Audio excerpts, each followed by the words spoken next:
Good afternoon, everybody. I am so used to saying good evening, everybody, but it is afternoon here in Hartford, Connecticut. I am Jennifer LaRue. I'm the Director of Public Programs at the Mark Twain House and Museum, which is in Hartford, just down the street from here. And we don't usually do these programs during the day, but we had to mark today, which is maybe it might be William Shakespeare's birthday, and we know we'll talk more about that in a minute. But we have lots to talk about today. I am so delighted to have our guests. I'll introduce more thoroughly in a moment. Dr. Emma Smith and Melia Bensussen, our good friend from Hartford Stage, here to talk. Before I introduce them, though, I'd just like to do a little bit of housekeeping. First of all, many of you may be new to Crowdcast. We've been doing Crowdcasts by the dozen since last April. And interestingly enough, our very first Crowdcast at the Mark Twain House also was with Melia. So welcome back to her. That seems like a million years ago.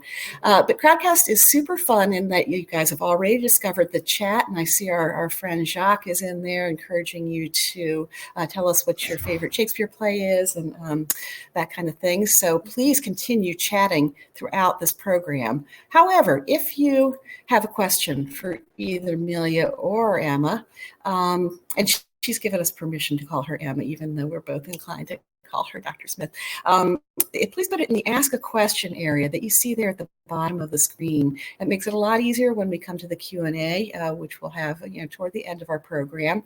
And so appreciate your sticking your questions in there. And also take a look at other people's questions, because Crowdcast allows you to upvote should you have the very same question as somebody else.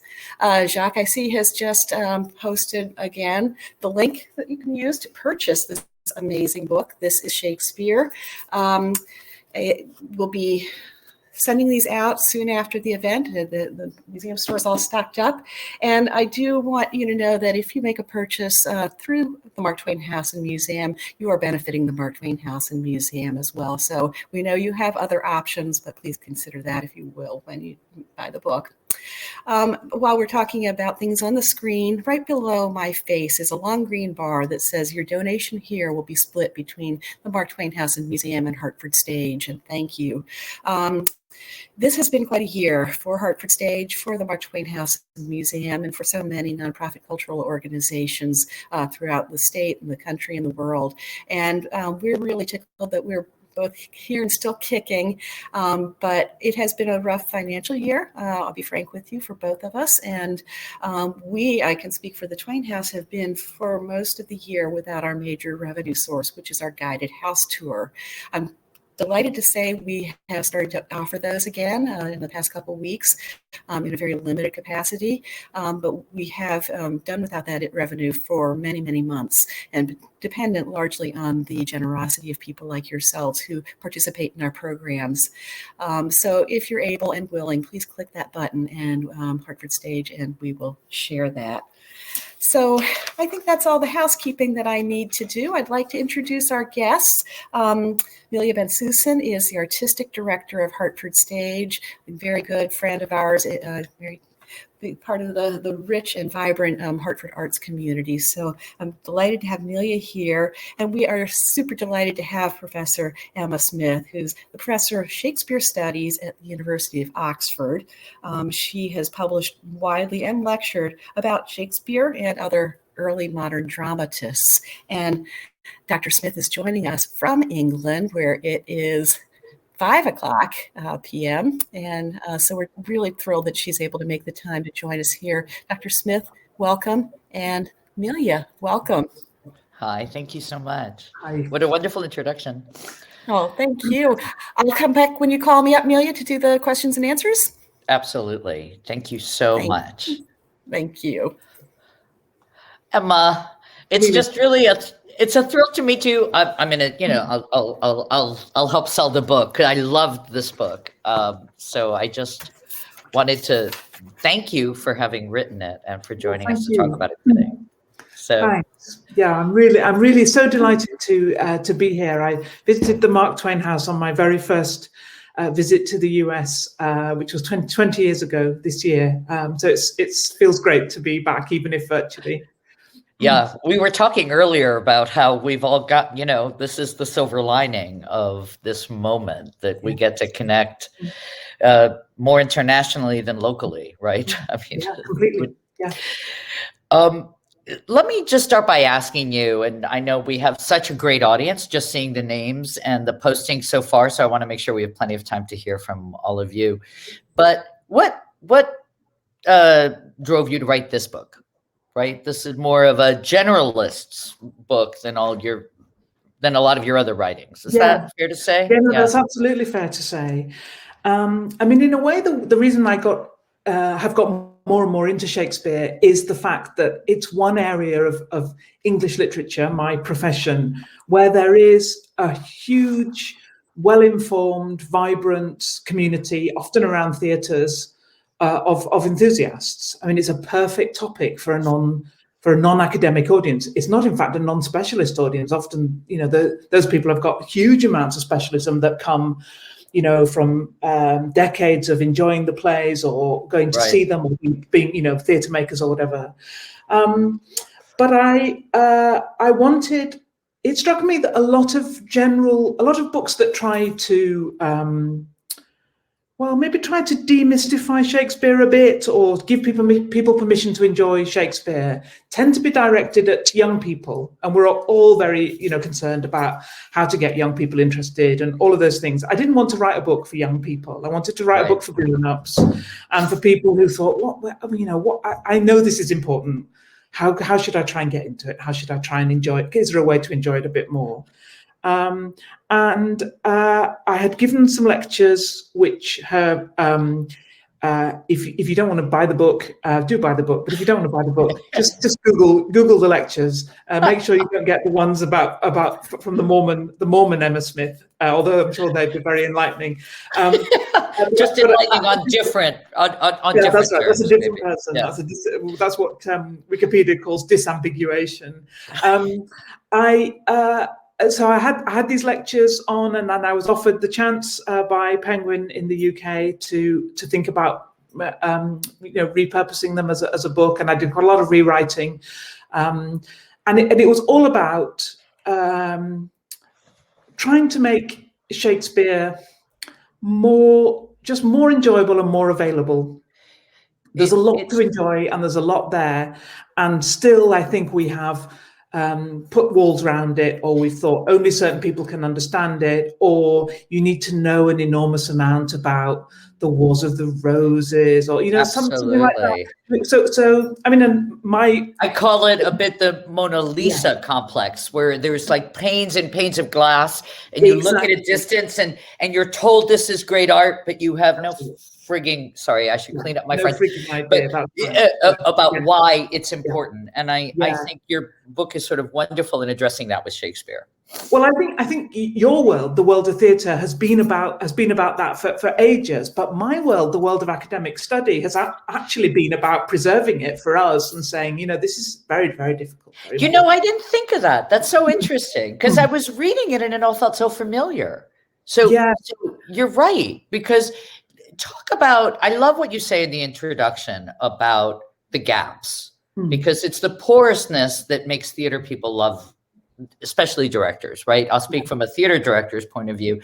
It's exactly that porousness, what you call the gaps in all kinds of ways, that open up the plays to us. Yeah, completely. So what I was trying to suggest was an idea that Shakespeare's plays are not perfect, complete works of art. They're actually incomplete, and the space, the space is there for us. The gap is there for us to bring our own experience and to bring our own sense of how to interpret these unanswered questions. I just think the plays ask lots of questions, and sometimes we do ask those questions about the plays, but we expect that somewhere there will be an answer.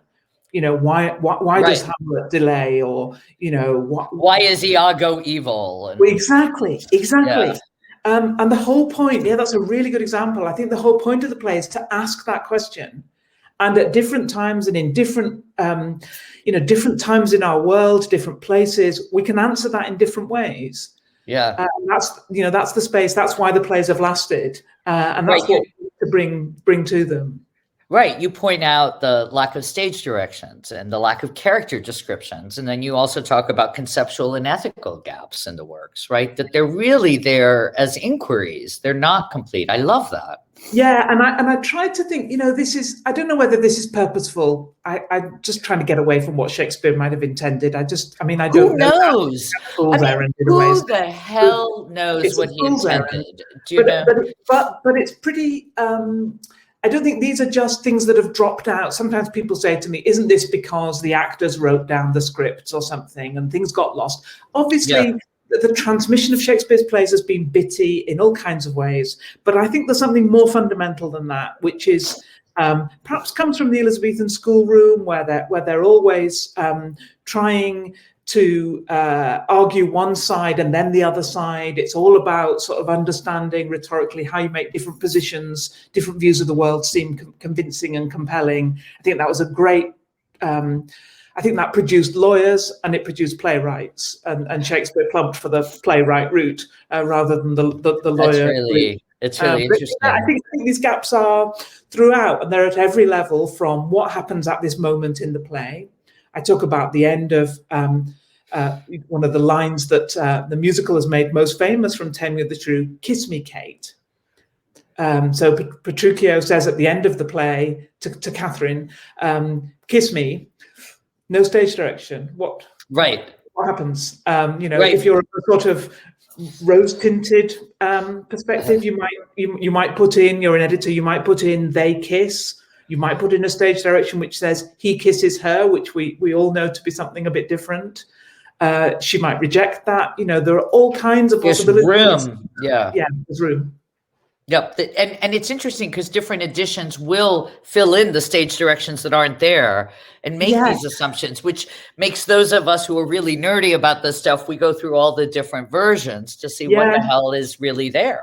And I don't know whether you do this, but I've seen in rehearsal rooms, directors just strip out the stage directions to start with and say, we're going to find our own sense. When does this character come in? Completely. What I do, which I started doing years ago, which I love, is I just download the text, clean it up, as in, following, one of the folio punctuations, but that's it. And they get it as a new play. They get it in typescript, not in published. Which really just makes a rawness about it, because we're used to, as theater makers, we know when we have a new play versus a published play. And to try to view each production of Shakespeare as though you're doing a new play, because of those gaps, because of exactly what you're saying. We don't know what it's going to mean at any moment, right? That's a really brilliant, it's the really practical equivalent of something I often say to my students, that if we talked about these works as scripts, we would have a completely different sense. You're thinking about a kind of courier font script or type, totally. And you change the font. It's absolutely. Actually, I think I'm going to try that with my students. I think that's a really great idea. They read it differently, because you also get used to how it's, what the size of the page is, right? So if it's 8.5 by 11, there's a different response to the writing. Yeah. So cool. I can absolutely see that. That's one of the things I will take away from this. That's fantastic. All right, you just made my day. Yeah. Well, we have friends in common. One of whom is here online with us, who the wonderful Alan Rust. And Alan gave me a tip to ask you a story about authenticating a folio. Right. Oh, thanks. Well, thanks for that, Alan. Yeah. That's thanks to Alan, so that I would not have known to ask, but now I'm utterly intrigued. Okay. So about half of Shakespeare's plays are published during his own lifetime. And then 7 years after his death in 1616, probably on this day. Exactly right. So let's go back. So was this his birthday or his death day? It's definitely his death day. His baptism day is the 26th of April. So having the 23rd of April as his birthday is a back projection. It's a perfectly reasonable guess, but not necessarily, but it is definitely his death day. Anyway, so Shakespeare dies in 1616. And in 1623, an edition of all of his plays is published, a big edition of 36 plays, which we now call the First Folio. Hugely valuable book. One sold during lockdown for about just under $10 million, greatly to my surprise. So never ask me for a tip for the horse racing, because I said I don't think it's going to be very interested in this. Was that the one in that college in California? Yeah, that's right. Mills College Center. Yeah. So there are actually a lot of copies of this first folio book, because it's been valuable for a long time. So people have looked after it. But nevertheless, one time when I was interviewed about it, I suddenly heard myself saying, it's like seeing a panda in the wild or something. There are not very many of them. But it's kind of exciting, and they all matter. They're all slightly different. And I'd been working on this book. I wanted to write a biography of the book. I wanted to think about how it had moved through time and space, and how different copies had ended up where they'd ended up, and why all the copies go to the US. They all go west. Is that right? And it's a real symbol of how Britain has lost economic power and America's become a superpower. They're all golden age books. They all go over in the 1901 to 10, I guess.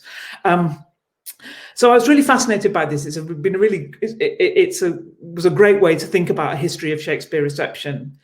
But I also thought this is a book which has been more studied than any in the world, and I'm not going to find one. But these people got in touch with me from a sort of stately home on a Scottish island, the island of Bute, to say that they said that they had a first folio in their library.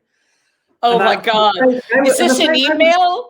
Is this a phone call, an email? You open your email and there's like, "Hi, we have a copy of the folio." But actually, because quite a lot of people had heard me talking about first folios and would crash my email by sending me pictures of books that they felt sure were first folios, which never were, I was actually a bit blasé about it, and I said, I'm really sorry. I think you probably haven't. Right. But do you want to send me some pictures and I'll try and have a look? And they sent me some pictures, and I thought, if this is a fake, this is a very good fake. So I said, well, maybe I could come and have a look.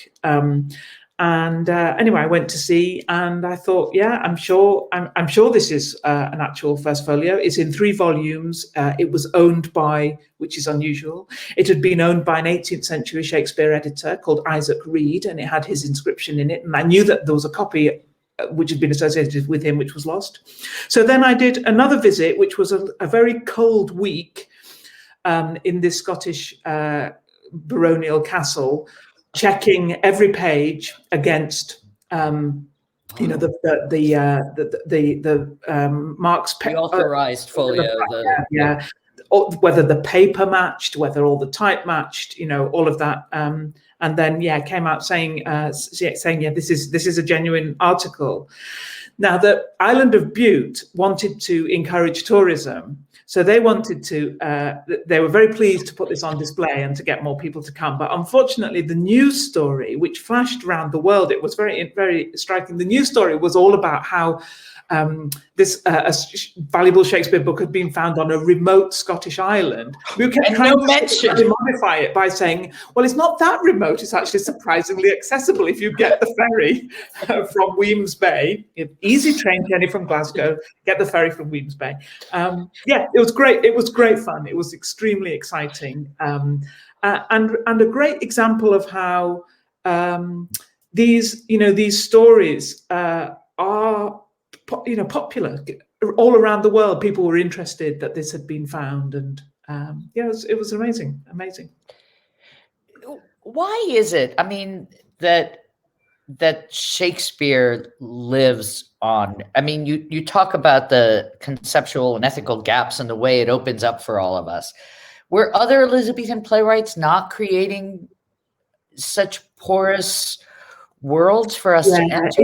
It's a really great question, and I find it. It is really hard to answer. I think some of it is intrinsic to Shakespeare as opposed to other writers, and there is a sense in which, if you read a lot of the other Elizabethan playwrights, at the time, I should say, people thought Shakespeare was good, but they didn't think he was. Right. They did not think he was the sort of everybody else might as well go home. Well, that's sort of he's the upstart, right? He's an upstart at the beginning of his career, and then he's in among a group of other, great writers. There's a moment, right at the end of Shakespeare's career when he should be at the pinnacle of his fame, when John Webster, who's of the next generation, lists a whole lot of playwrights he admires, and it's Shakespeare among 6 or 7 other names. It's really striking. So people didn't feel they were living in the age of Shakespeare, which I suppose was probably reassuring if you were trying to be a playwright. But if you do look at Shakespeare in that context, you think, he's a little bit old-fashioned. He's a little bit for the fairy tales and the sort of never, never land and these places that don't seem quite real. Other writers are trying to do something a bit grittier or a bit more satirical or a bit more engaged with their world. Really interesting. And he isn't all that much engaged. And I wonder if that, that timelessness was always part of the plays, kind of from the start. Oh, I love you saying that. The shape of the fable, that somehow he's captured the timelessness of these, because a lot of what most moves us in these plays is, I'm thinking of when you say that, I think of all the reconciliation scenes and how much, each reconciliation scene in every play, when you get there, we recently just did a reading of Winter's Tale, just with amateurs, actually with, if anyone's here from Pro Health, we had a wonderful reading of Hartford stage staff and Pro Health staff reading Winter's Tale. By the end, we're weeping. Yeah. Just that last scene, the construction, and somehow, and it is maybe the shape of this fable that takes us there. Yeah, I think that's absolutely right. I think there is something absolutely intrinsic that's done that. But there's also been a history of Shakespeare being available to be picked up. That's partly what I argue about this book, The First Folio, when Charles II is restored to the English throne after our Civil War. He brings back theatre from, theatre and the king back at the same time.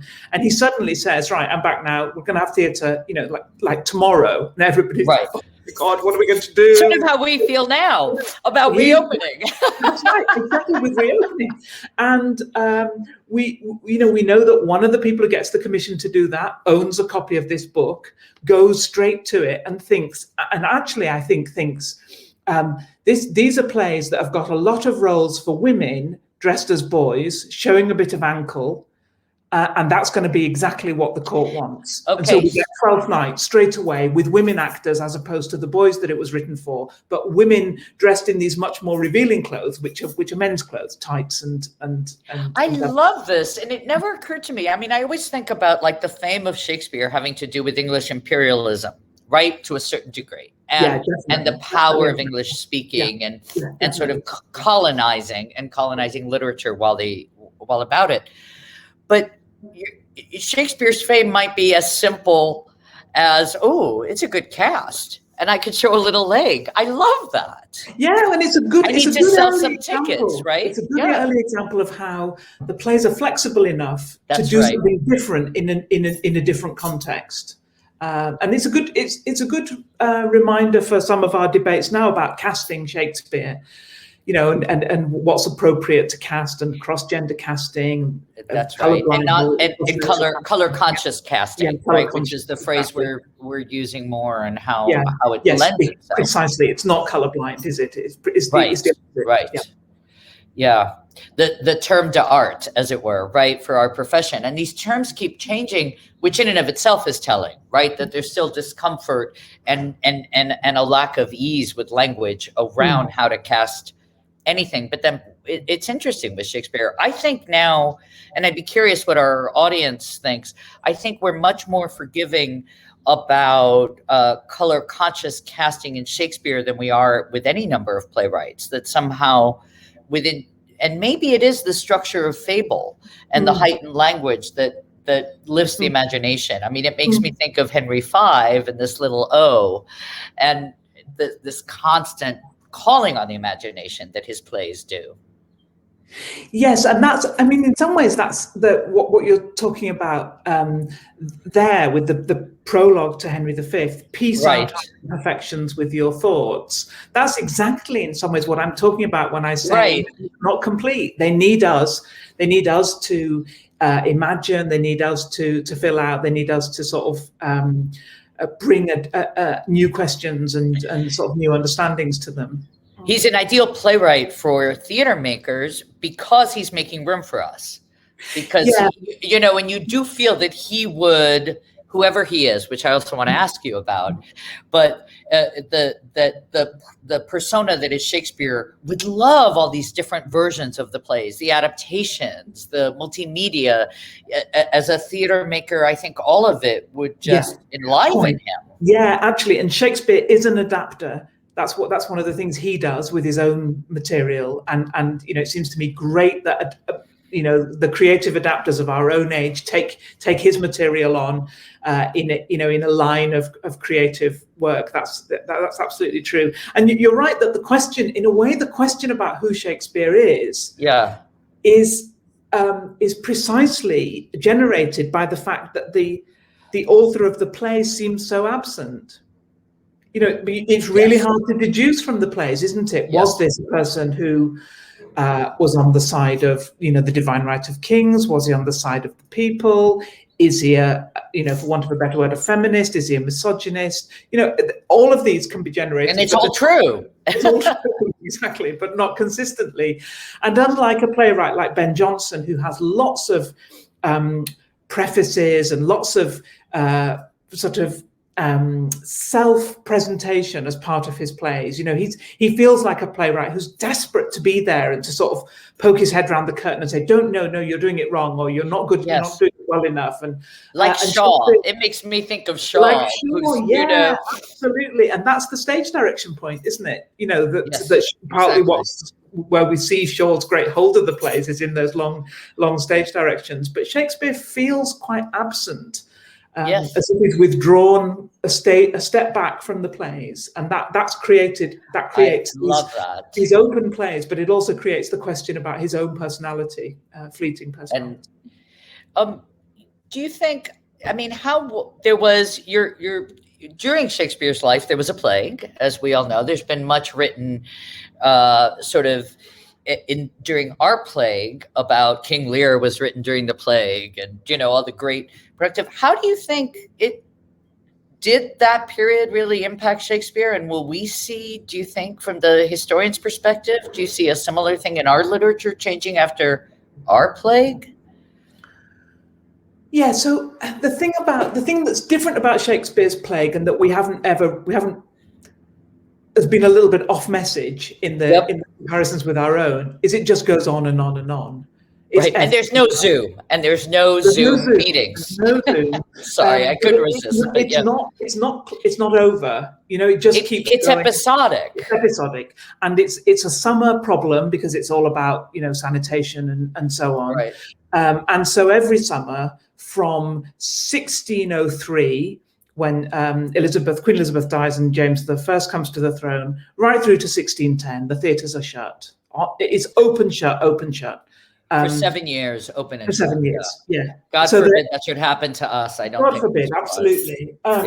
But so in a way, of course, that has an impact, but also it becomes a sort of normal, doesn't it, I suppose? Yes, it normalizes. It's not, oh my God, All the plays were written with the knowledge that plague is around, that plague is a perennial issue for urban society, and I think Shakespeare's response to that is, you know, as we've been talking about the fairy tale, is very oblique and kind of sideways. There's a lot of plague in the language of the plays, but in fact.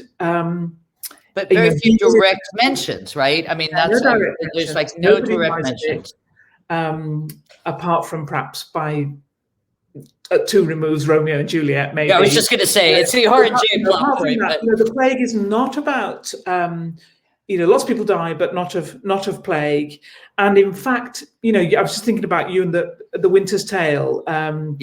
the Royal Shakespeare Company have done their version that was going to be performed this time last year in the theatre. It's going to be on British television this weekend. And I just wrote a piece about how much more sort of topical it seems now, because it's all about the sort of fantasy that the people you love have died are not dead. Yes. And that they can come back. And that's the fairy tale part of plague, isn't it? Or of, yes. I think on the one hand, of mortality in general, right? Yeah, that's brought exactly. forward by the plague. I mean, yeah, I think in tragedies, what Shakespeare does is to say these lives are important. There's in a tragedy, you're going to die, but there is something significant and individual about that. It's the absolute opposite of the kind of double digit death tally of the plague, where and the idea of a plague pit where you lose all sense of being an individual because you're just part of a sort of dead problem. But it's just a number, as just opposed a number. to So tragedy, I think, works against that.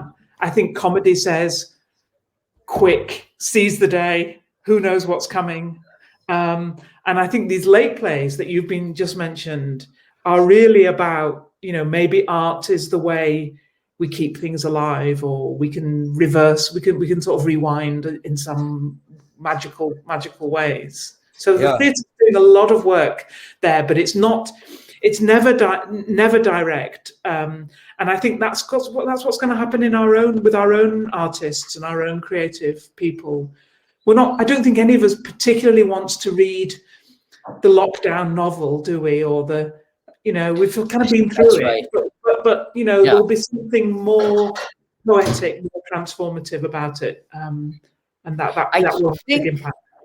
I think we've lost your video, or is it just me? Is someone? We've just. I hear you though. I can see myself, but maybe that's not funny. Well, maybe I'm the only one who can't see you, but we can hear you. So. Melia, it's Jennifer. I can see both of you, and Jacques says we can all see. So it's me. Like it might just be you. All right. Well, isn't that fun? So sorry. So Emma, we'll keep going. I just can't see you. So if you make a funny face, I won't know it. Yeah. Now, but everyone's telling me they can see us. Yes, I know. I'm so sorry. I'm so sorry. That's just clearly my computer. In these. So now I'm off topic for a second, but can I ask you about something that's not in the book? There you're back for me. Yeah, just very selfishly, you don't have a chapter on As You Like It in the book, and yet your talk about As You Like It, for me, sent to me by Zoe. A shout out to you. Thank you for having led me there, but it completely changed my perspective on that play. And one of the things you talk about in that is about the tradition of the pastoral and of nothing happening in the play.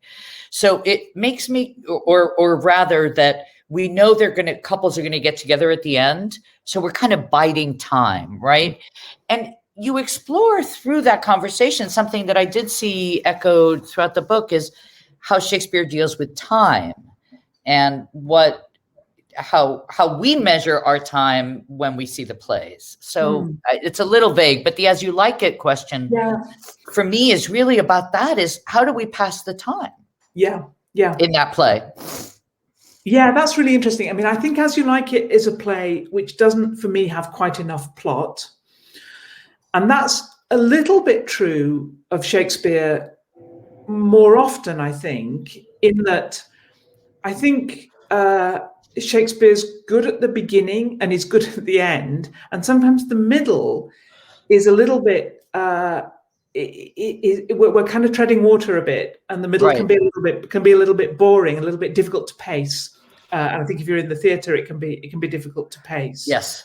And I tell you another thing I think is that songs go on forever. If you play a song and it lasts 3 minutes, everyone starts thinking, "Oh my God, how long is this going on?" Enough already, yeah. And you're repeating, "Hey, nani, nani." How many times are they going to say, "Hey, nani, nani"? That's right. And As You Like It is all about waiting. Waiting for pieces to align so that the things can be resolved.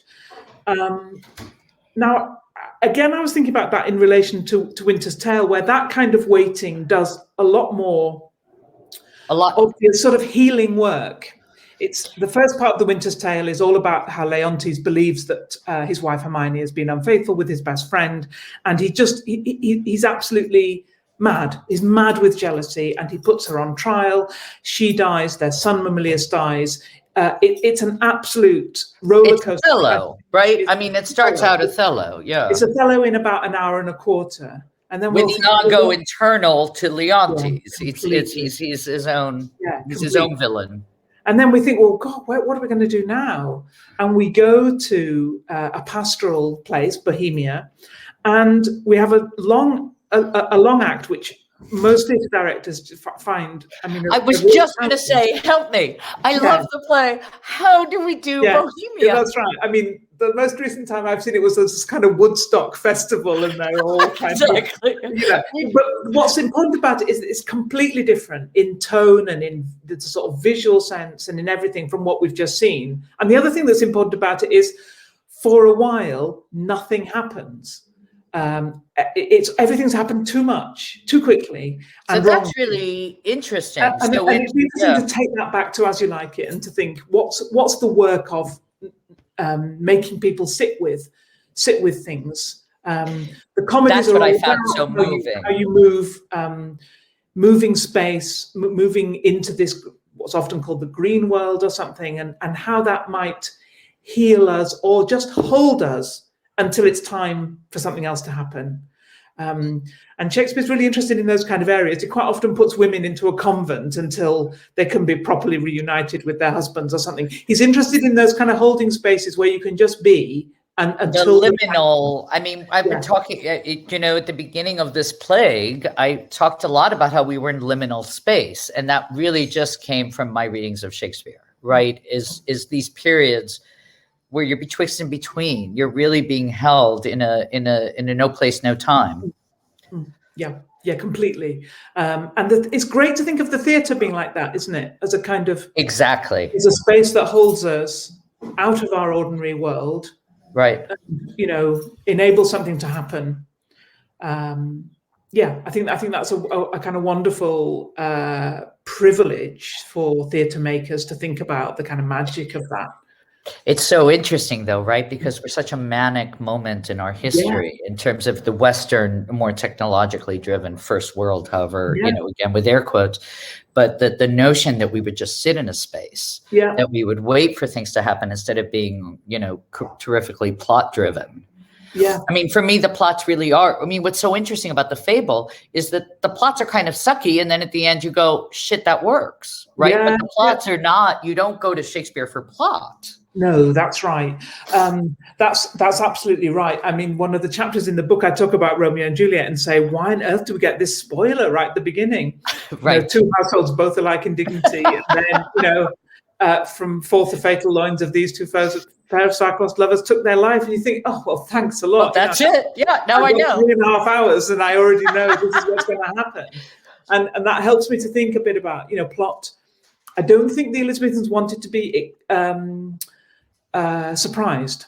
I don't think surprise was a high value for them. I think they preferred the sort of the slightly more nuanced pleasures of seeing how something was a little bit different from what they expected. Retelling, that is retelling. So yeah, that's all quite that's higher status. If you were to say of a sort of Elizabeth, if you were an Elizabethan who said of an Elizabethan play, it's very original, it wouldn't be a compliment. It would be saying, this doesn't understand the sort of underpinnings of what it needs to. Oh, that's fascinating. I never thought of that. I appreciate that so much. Let me ask you something that I claim to be true and that I say too much, and I just wonder if I'm completely wrong. So I've put you on the spot. There's the spoiler. No. But my sense of the repetition within a lot of the plays had to do with an understanding of how audience may not be paying attention at all times. So so that there's a kind of repetition of key moments or key plot points, so that if you were distracted, I'm becoming a groundling here in my home, just so that's. But if you were distracted by the activity at the playhouse, you'd still be able to drop in wherever you'd left and follow. Is there any truth to that? I think there probably is truth to that. We don't know about that, but I think it's not likely that people in the Globe Theatre on London's Bankside focused in on the play with the attention we would expect from modern theatre goers. You know, Right. They are not in a darkened auditorium with people Right. saying, "Shush," don't make noise. Right. You've got light, and you've got eating and drinking. And you've got the possibility of chatting. I sometimes think being at the theatre would be much more like having the TV on in your living room, and you know that you zone in and out, and that you're conscious of what's happening. And then when there's a sort of something exciting or something unexpected or something moving or your favourite whatever, you tune in and you're really focused for a while, and then you drift away again, and you're chatting or you're doing something else. I think the theatre was much more like that, and I think you're right. Then there were some sort of plot points, recaps to get you back on track. And I sometimes think in English soccer, probably in American football too, there are sort of there are ways to read the positions of players on the field. And I sometimes wonder if theatre blocking was a bit like that too, that you could just look at the stage and think, okay, I can get from this, you're the lover, it should still be. I mean, It still should be. You should be able to look at a stage, I think, and get know a sense, story. And sort of be able to see this is. I love that you say that. Yeah. Jennifer, I know there's questions. I give you absolute permission to keep saying that. Keep saying what? Keep saying thank you. I can keep saying that's right. I give you University stamp of approval and authenticity. Well, I also I think, that electricity has so much changed audiences' way of paying attention, that we're indoors and in the dark, and it makes us so much more passive.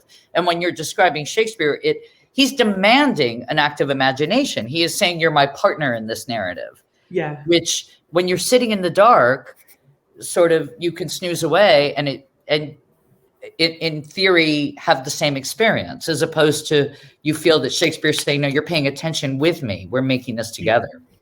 Yeah.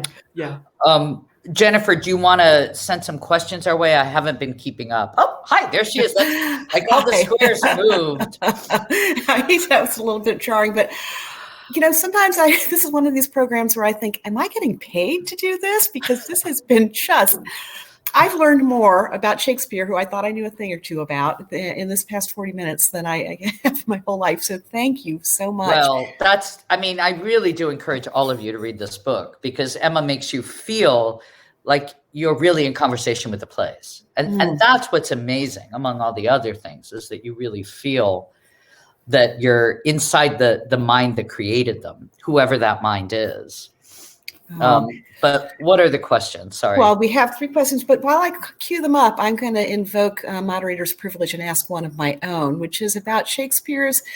We've been talking about the plays and the structure and all of that, but how about his influence on the English language and the number of phrases that he coined that we just take for granted and don't even know that they came from Shakespeare? Is that something you can talk about, or is that outside the purview here? Absolutely.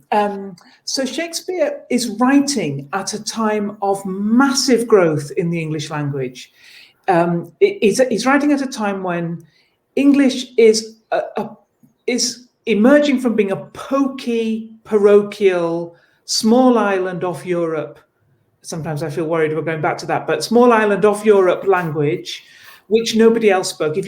When Shakespeare was born, maybe today, the parish register was in Latin. When he died, the parish register was in English. And that's what changes over the course of his lifetime. English becomes a big, proper language that's to do with Bible translation and all kinds of other things. And Shakespeare, I think of Shakespeare surfing that like waves. I think he absolutely loved it. I think it was exhilarating and fantastic. And he was listening out from, dockers in the pub and, people who were translating Italian and people who were importing, goods from the New World, so-called New World, and stuff. He's Right. absolutely attentive to that. What he probably does is to be the first person to put the words in print rather than always the first person to say them. But he's enormously inventive with how he uses language, and you're absolutely right that the phrases that he puts together are one of the great gifts to the English language. But I was always really reassured by the work that's been done by linguists, which says that Shakespeare had a vocabulary of about 20,000 unique words. The average British or American citizen with college education has an average vocabulary of 60,000 words, 3 times as much. So you're much smarter than Shakespeare. Your vocabulary is much richer than Shakespeare's. Thank you for that ego boost. That was very helpful. Philip has posed a really good question. I'm sorry, Melia, were you about to say something? No, go ahead. Go ahead.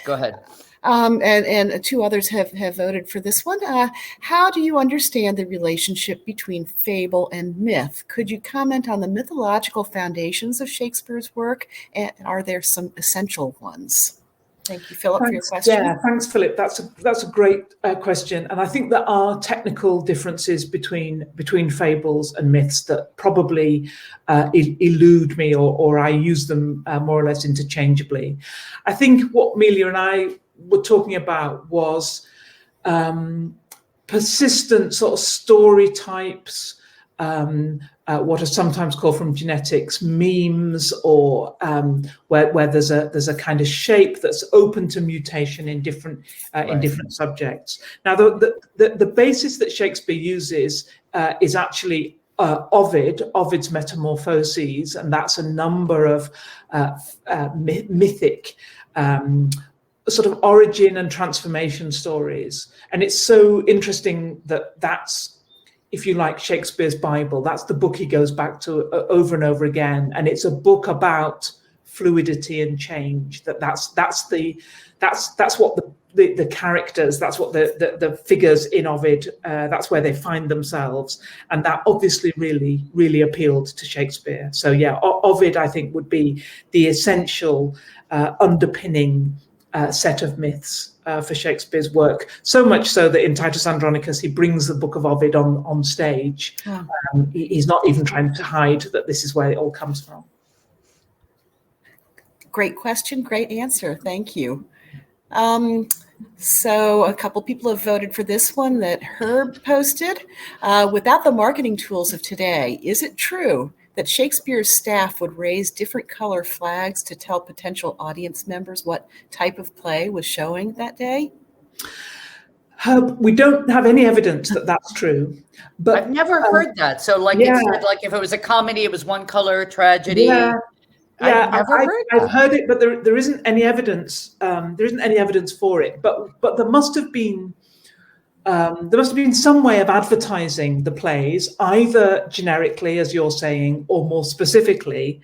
And we know that because we know some of the one of the theatre owners, Philip Henslow, has left a lot of his accounts, and we can see that the takings for different days are massively different.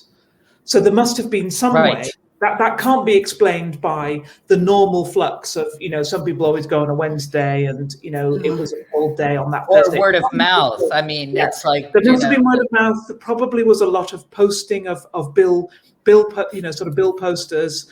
That's, it must have worked in some way, maybe to the flags, but we don't know.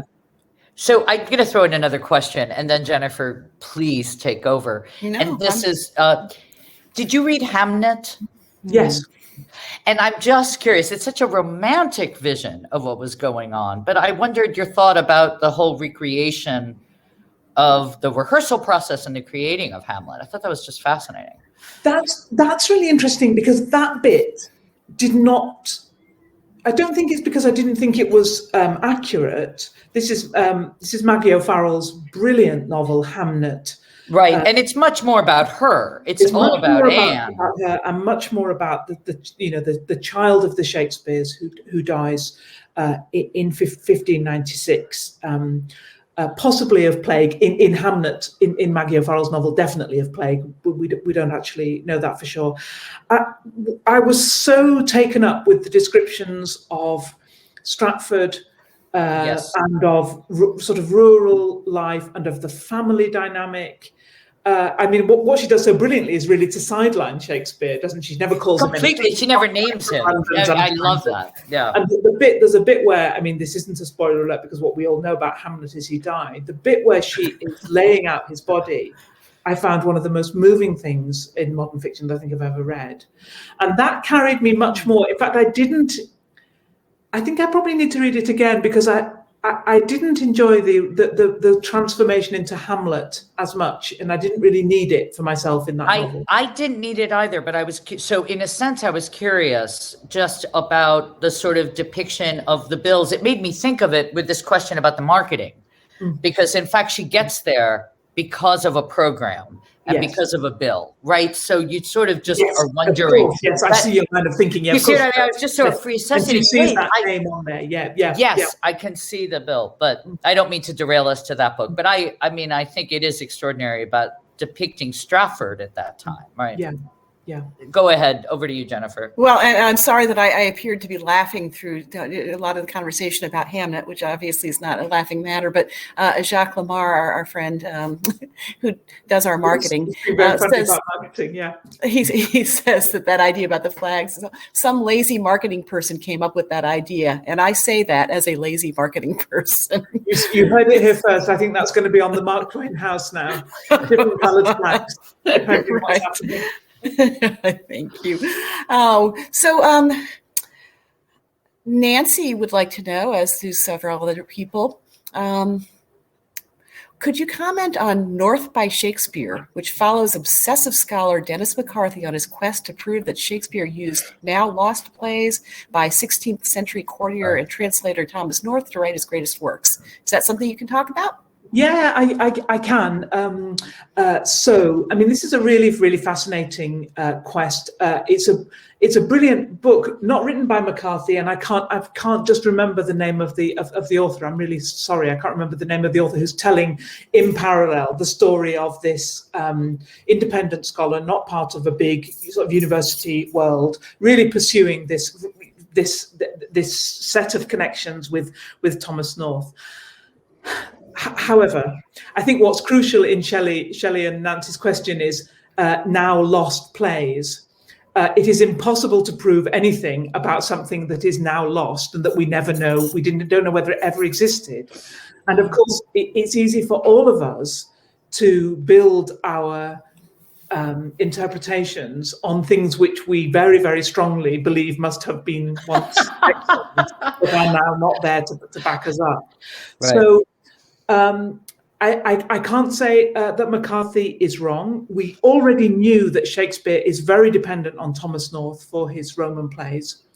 I don't, for myself, feel convinced that there are these lost plays by Thomas North on which Shakespeare is working, and I don't really know what's gained by that. In some ways, I feel as if McCarthy is arguing, but he's pushing on an open door. We already knew, and I when I said it earlier, I said Shakespeare's an adapter. He's an absolute jackdaw or magpie, picking up stuff wherever he can. All his works draw on, sometimes rewrite, sometimes copy out pre-existing works. Right. So this is not a new idea, and I don't think that the North. Well, I think that anything that rests very heavily on things which are unfortunately lost is probably something which needs us to be a little bit skeptical about. But I wish I could remember the author, because it's a really great sort of discovery story. Perhaps somebody in our audience can help us out and put that in the chat, so we can. I don't know this at all. It's so interesting. I know. Don't you want to know? Me too. So, how much do you think the troupe, Shakespeare's players, influence the writing? I mean, you talked about sort of that the additions are not just because actors saved certain speeches, right, and cobbled it together when they printed, but how much? I mean, playwrights are always impacted by their actors, and you can feel the fingerprints, if you will, of a cast on a play. I use as an example in Awake and Sing, Clifford Odets' great play from the 30s, the characters in the first draft are the actors' names who he's imagining playing the roles, right? Yeah. So I imagine a very similar thing must have gone on for Shakespeare. Absolutely, we've got some similar things in Shakespeare's plays too, where we get the name of the actor, particularly in Much Ado About Nothing, where Dogberry, the comedy constable, it was obviously going to be played by the great sort of slapstick comic actor Will Kemp, and it's Kemp's name that's in instead of Dogberry's. So yeah, definitely Shakespeare. One of the ways Shakespeare's different from his fellow playwrights is that he is a member of, he's a shareholder in a particular theatre. So he is always writing for a group of players who he knows pretty well, and he knows their capabilities. He knows, how they're going to be. He's obviously got. I think when we get a sort of even a bit part like the apothecary in Romeo and Juliet, who's very, very thin, like a skeleton. That's either, I think, a super thin actor or possibly a super fat actor. But it's in some way related to the body of the actor, if the actor playing. That's the kind of thing. Throughout. One of the things I talk about in the book is that around 1605, perhaps, I think Shakespeare's company employ a new young male actor to play women's roles, who is able to play quite a distinct kind of woman from the previous people in those roles. So before that date, we get these very androgynous, youthful boy-girl kind of figures, the people from the comedies. After that figure, and we hardly get any grown-up women. There's hardly any grown-up women in those plays at all. It's all about youthful. So we have that actor to thank for Rosalind, in a sense. Yeah, absolutely. But then we've got that. But then I think we get a new actor who can do sort of Lady Macbeth, right? Volumnia, the mother of Coriolanus, Cleopatra. Cleopatra, yeah, absolutely. And these are roles which could not have been written, I think, without the sense that there was an actor who could really carry them. Otherwise, the play would fall flat. So yeah, I think it's an amazing piece of collaboration, actually. Yeah, that's really fascinating. There's a novel right there, right? Whoever those young actors are. Definitely. And Gabrielle has posted the name Michael Blanding. Does that sound like maybe the author of the book that we were just talking about? I think that could be. Okay, well, thank you, Gabrielle, for that.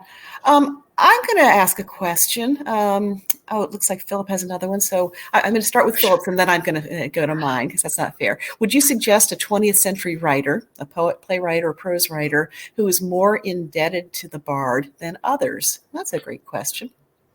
Gosh, that's a great question, isn't it? Let's think. I mean, I think in a way it comes back to Jennifer's question about the language. I think in some ways poets have been particularly taken with the rhythm and the vocabulary of Shakespearean language. So it might be a poet who is more. Yeah, it's a great question, and I don't think I'm going to be able to come up with a name. But it's making me think in lots of different directions.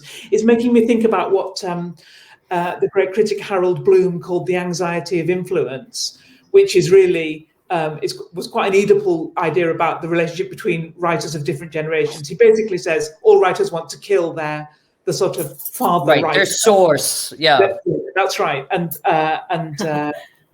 Shakespeare must be the kind of uber father. There were very interesting interviews with some of the contemporary writers who rewrote Shakespeare's plays for modern for sort of modern readership and in modern times around the 2016 anniversary. So Anne Tyler, for example, wrote a version of The Taming of the Shrew, and Margaret Atwood wrote a version of The Tempest. And it was called interesting. Hagseed. It's wonderful. Yeah. And these are novels. These are not plays, because there's a initiative out of Oregon Shakespeare Festival called Play On, right? Which is a rewriting of or modernizing, changing language of Shakespeare for the modern Yes, I've era. heard about that. I don't know anything about the individual texts, but I have heard about that. Right. But you're right that the novels are quite wonderful.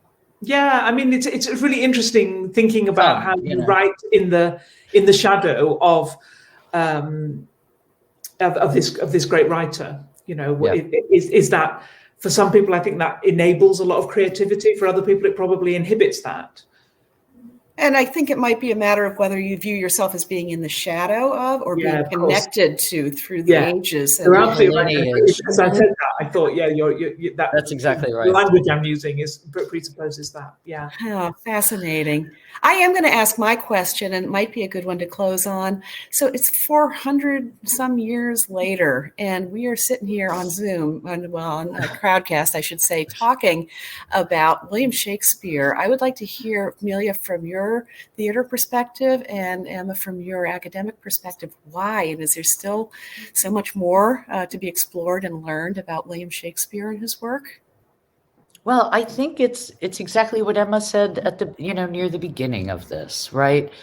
That there's gaps. It makes me think of Janet Winterson's book of Winter's Tale was called The Gap of Time.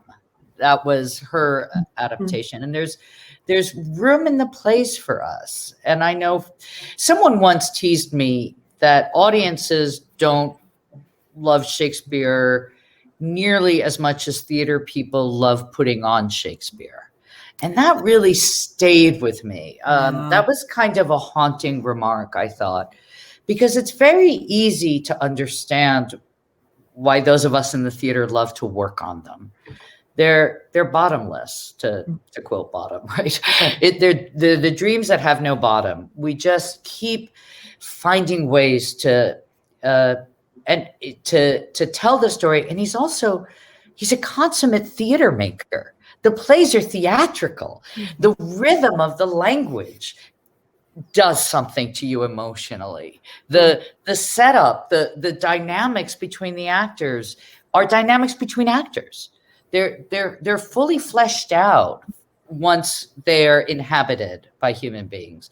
So to make it is an extraordinary experience, right?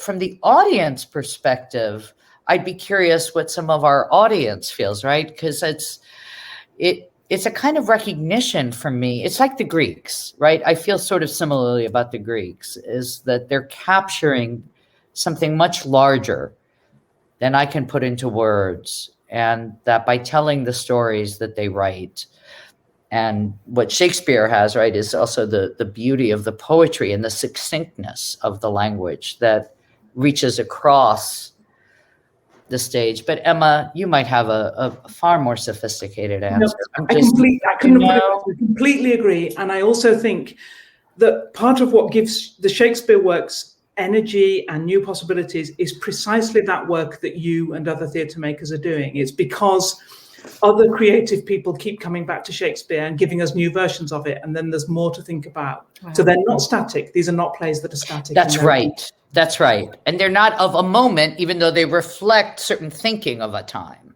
That's absolutely right.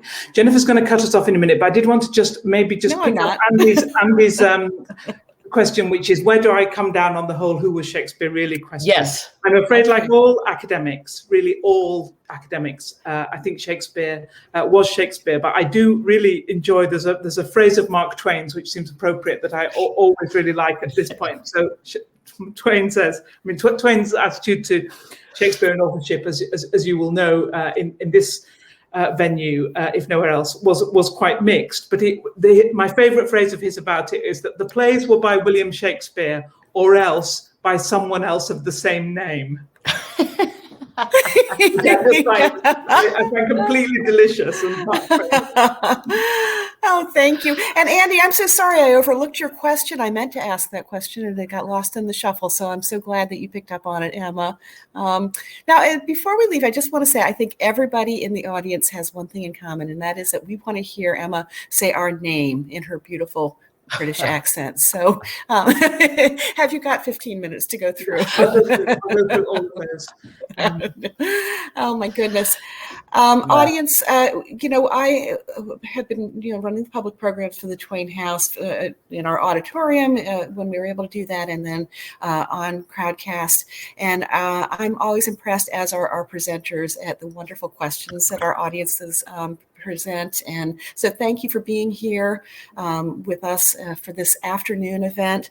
Melia and Emma, thank you. And Emma, we want to invite you back to Hartford when it's safe for you to travel here. Please come visit us.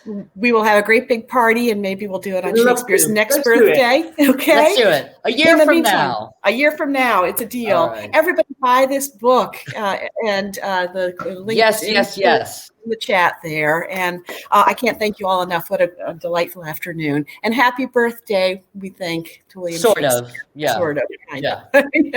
Emma, thank you so much. This Thanks was so much, such a everyone. pleasure. Really enjoyed it. You too. Take care. Thank you, Jennifer. Thank you all Thank for you. joining us.